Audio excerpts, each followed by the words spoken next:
চোখের জল দিয়ে কাউকে বেঁধে রাখা যায় না। যে সত্যিকারের ভালোবাসবে সে কখনো চোখে জল আসতে দেবে না।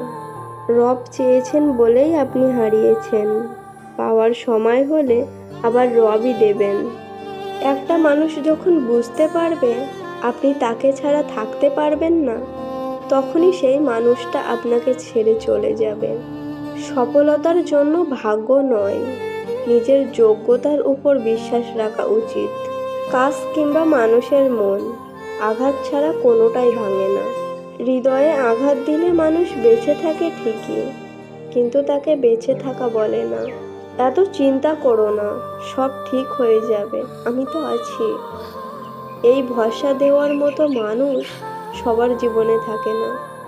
সত্যি বলার কারণে যদি আপনার চারিপাশের প্রিয়জন সরে দাঁড়ায়, তবে মনে রাখবেন আপনি এতদিন আবর্জনাগুলোকে আগলে রেখেছিলেন।